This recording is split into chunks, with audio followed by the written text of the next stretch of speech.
नमस्कार दोस्तों आज ट्रंप के द्वारा जो डील अनाउंस किया गया है ये बहुत ही हिस्टोरिक बताया जा रहा है। कई एक्सपर्ट्स का मानना है कि इसकी वजह से परमानेंटली जो इजराइल और हमास के बीच का कॉन्फ्लिक्ट है वो खत्म हो जाएगा। क्योंकि देखो अभी तक इजराइल की जो सबसे बड़ी मांग थी कि हमास पूरी तरह से डिसआर्मामेंट होना चाहिए, वो अब शायद होने जा रहा है। आप देख सकते हो खबर, Trump announces historic deal for Hamas complete डिसआर्मामेंट in Gaza. इसको हम डिटेल से समझेंगे कि इसके अंदर क्या क्या चीजें इंक्लूड की गई हैं और इसका ओवरऑल इंपैक्ट क्या होगा। चलिए शुरुआत करते हैं। उससे पहले आप सबको बता दूं, स्टडी आईक्यू पर इस समय आज गुरु कृपा सेल चल रहा है, जिसके तहत 50% का फ्लैट डिस्काउंट तो आपको मिलेगा। साथ ही साथ डबल वैलिडिटी हमारे सभी यूपीएससी कोर्स पर आप ले सकते हैं। यहां पर साथ ही साथ आपको रैंकर्स के द्वारा मेंटरशिप दिया जाएगा, टेस्ट सीरीज रिवीजन, बहुत सारे फीचर्स हैं। अगर आपको और जानकारी चाहिए, कोई डाउट है तो ये फोन नंबर दिया है, इस पर कॉल कर सकते हैं। लिंक कमेंट सेक्शन में, वहां पर डायरेक्टली जाकर परचेज कर सकते हैं by using this code Ankit live maximum discount के लिए।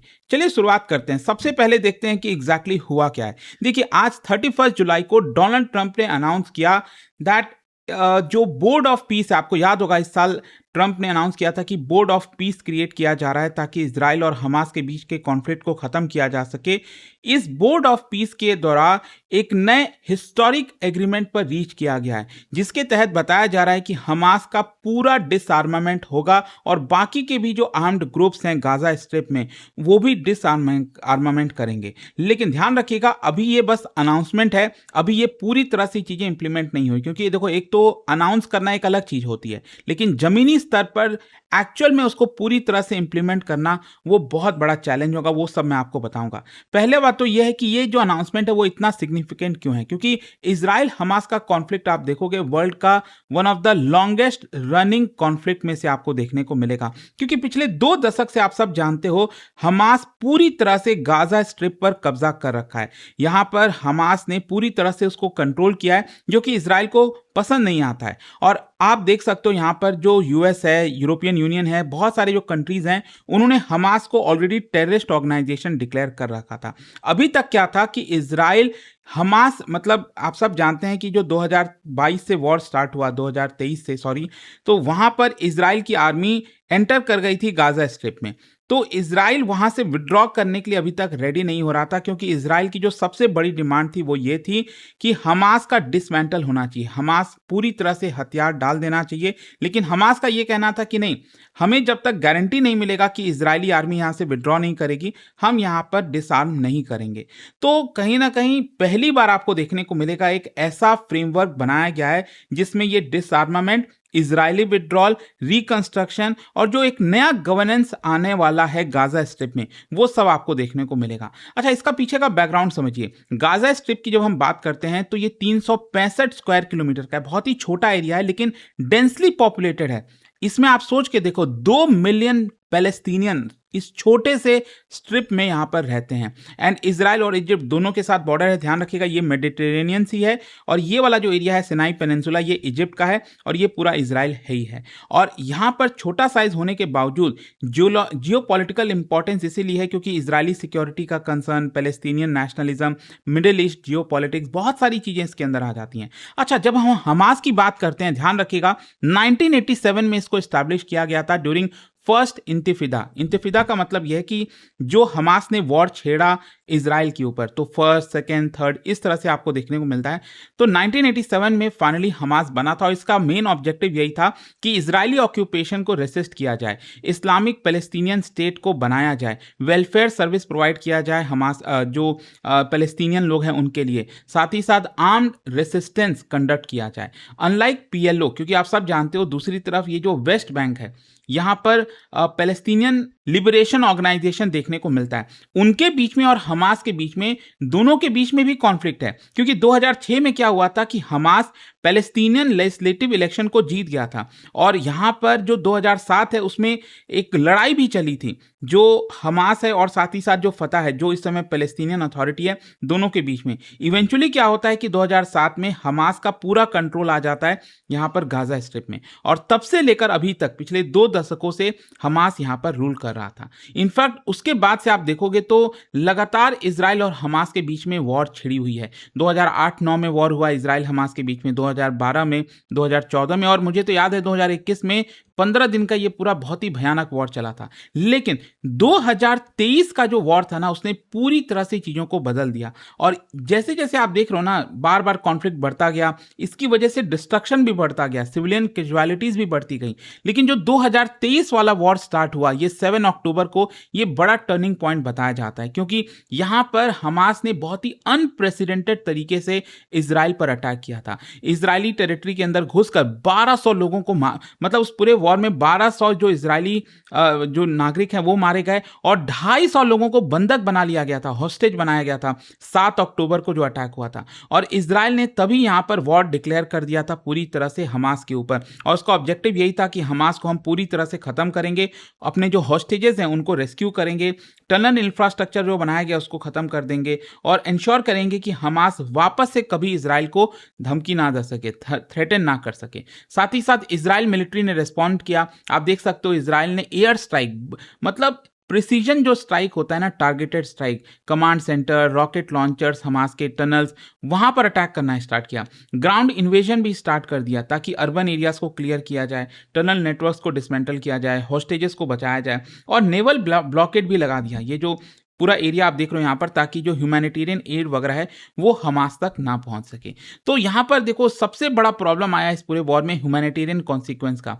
मतलब जिस तरह से गाजा में घरें डिस्ट्रॉय हो गए, खत्म हो गए, लोग बेघर हो गए, हॉस्पिटल स्कूल्स डैमेज हुए, इंटरनल डिस्प्लेसमेंट हुआ, फूड फ्यूल वाटर सबकी शॉर्टेजेस हो गई, तो ह्यूमैनिटेरियन क्राइसिस काफी ज्यादा बढ़ गया था।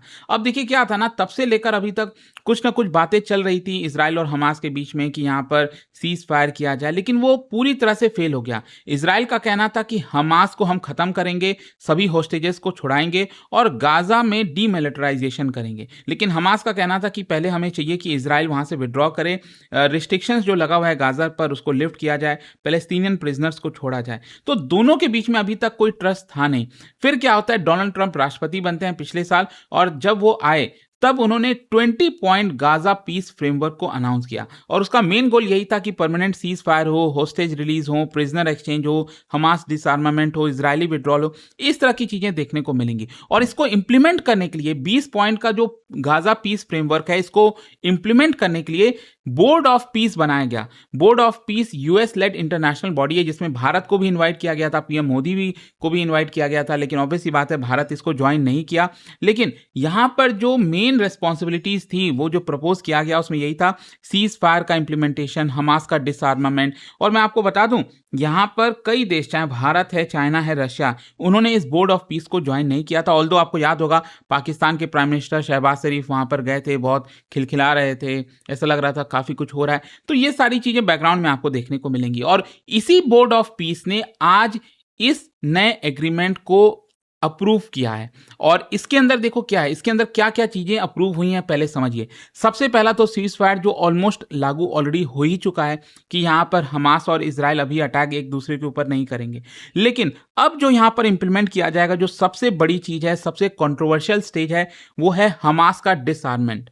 अब इसमें क्या है कि हमास अपने आप को धीरे धीरे सरेंडर करेगा। उसके पास जो रॉकेट्स हैं, मिसाइल्स हैं, मोटर्स, ड्रोन्स, एक्सप्लोसिव, जितनी भी चीजें हैं, वो यहां पर हमास सरेंडर करेगा, and it will also dismantle it's military infrastructure. मतलब गाजा में जो भी इंफ्रास्ट्रक्चर है, जिसमें सबसे बड़ी चीज है टनल डिस्ट्रक्शन, क्योंकि ये हमास का बिगेस्ट मिलिट्री एडवांटेज था। अगर आप देखोगे तो गाजा स्ट्रिप में बहुत सारे टनल्स बनाए हुए थे, और ये टनल इस्तेमाल किया जाता था हमास के द्वारा ताकि वहां पर वेपन्स को छुपाया जाए, फाइटर्स को मूव किया जाए, कमांड सेंटर्स वहां पर थे, हॉस्टेजेस को वहां पर छुपाया गया था।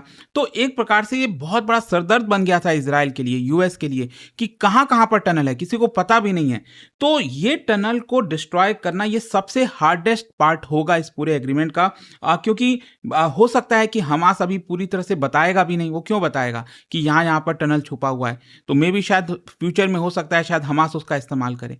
तो ये चीजें होने वाली हैं, वैसे एग्रीमेंट में बोला गया है। फिर क्या है, नया गवर्नेंस सिस्टम लाया जाएगा। मतलब जब हमास पूरी तरह से हथियार डाल देगा, उसके बाद बोला जा रहा है कि पैलेस्टीनियन टेक्नोक्रेटिक एडमिनिस्ट्रेशन लाया जाएगा हमास गाजा के अंदर, इंटरनेशनल असिस्टेंस लाया जाएगा ताकि सिविल गवर्नेंस को इम्प्लीमेंट किया जाए, पुलिसिंग होगा अंडर इंटरनेशनल ओवरसाइट। तो ये जो ऑब्जेक्टिव है, it is to replace armed rule, जो अभी तक हमास चला रहा था रूल गाजा के अंदर, उसको ख़त्म करके ये नया गवर्नेंस सिस्टम लाने की कोशिश की जाएगी। और ये सारी चीज़ें होने के बाद इजराइल अपने आप को विड्रॉ करेगा। बोला गया है कि Israel will gradually withdraw forces from Gaza.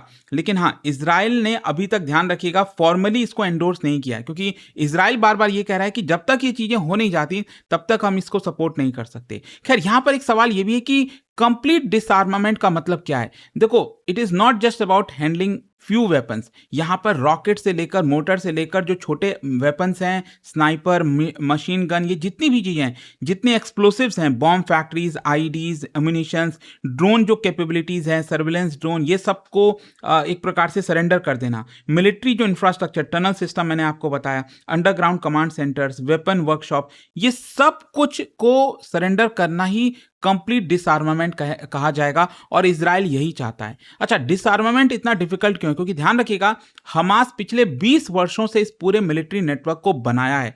क्या आपको लगता है कि हमास इतने आसानी से गिव अप कर देगा? Decentralised command structure, hidden arms, बहुत सारी चीजें हैं। तो इंडिपेंडेंट वेरीफाई करना कि हाँ, हमास ने ये सारी चीजों को छोड़ दिया है, इसको वेरीफाई करना ही अपने आप में बड़ी मुश्किल होगी। खैर, क्वेश्चन यहाँ पर ये भी आता है कि हमास इस चीज़ को क्यों एग्री कर रहा है। मे भी शायद एक तो ये है कि पिछले इतने समय से जो लॉसेस हुए हैं, अब उसके लिए कंटिन्यू करना बहुत मुश्किल है। फिर ह्यूमैनिटेरियन प्रेशर भी है कि गाजा के अंदर लोग मारे जा रहे हैं, भूखे हैं, उनको एटलीस्ट उनको ध्यान में रखते हुए। फिर रीजनल मीडिएशन, जो इजिप्ट और कतर जैसे देश हैं, वो लगातार मीडिएट कर रहे हैं, हमास को कह रहे हैं कि भाई अब समय हो चुका है। साथ ही साथ रिकंस्ट्रक्शन इंसेंटिव, अगर हमास ऐसा कर देता है तो बहुत सारा पैसा गाजा में आएगा, वापस से चीज़ों को रिबिल्ड किया जाएगा। तो मे भी शायद इन सब की वजह से हमास ने एग्री किया कि हम इसको मानेंगे। तो ओवरऑल देखो, लास्ट में यही है कि यूएस तो कह रहा है कि ये बहुत ही हिस्टोरिक ब्रेक थ्रू है, डिप्लोमेटिक ब्रेक थ्रू है, ट्रंप इसको सेलिब्रेट कर रहे हैं। इजिप्ट और कतर का कहना है कि हम मीडिएशन रोल प्ले करते रहेंगे। इजराइल कह रहा है कि हम तब तक सपोर्ट नहीं करेंगे जब तक ये पहले वाली सारी चीजें हो नहीं जाती, जब तक हमास गिव अप नहीं कर देता। अब देखते हैं क्या एक्चुअल में ये पीस ला पाएगा कि नहीं, बट आई होप कि ये यूएस ईरान का जो वॉर चल रहा था, उस बीच ये जो बड़ी खबर आई है वो आपको समझ में आई होगी। जाने से पहले एक बहुत ही इंटरेस्टिंग क्वेश्चन, क्या आप बता सकते हो बेल्फोर डिक्लेरेशन के बारे में, जो 1917 में साइन किया गया था? ये 3 स्टेटमेंट है, कौन कौन सा करेक्ट है? और इसका राइट आंसर आप सब जानते हैं, मेरे इंस्टाग्राम पर तो मिलेगा ही, वहां पर अगर आप नहीं हो कोई बात नहीं, टेलीग्राम से ले सकते हैं इसका सही उत्तर। और दोस्तों, जैसा मैंने आपको बताया, अगर आप यूपीएससी की तैयारी कर रहे हैं, कोई भी बैच चाहते हैं, अभी गुरु कृपा सेल चल रही है, 50% डिस्काउंट प्लस डबल वैलिडिटी आपको मिल जाएगी, मेंटरशिप बाय रैंकर्स मिलेगा। यूज करिए कोड अंकित लाइव, लिंक कमेंट सेक्शन में दिया हुआ है मैक्सिमम डिस्काउंट के लिए। अगर आपको कोई भी डाउट है बैच को लेकर, तो आज आप कॉल कर सकते हैं मेंटरशिप इस नंबर पर, ताकि कोई भी डाउट हो आपको वो रिजॉल्व किया जा सके। स्टडी IQ IAS, आपका सिलेक्शन हमारा मिशन।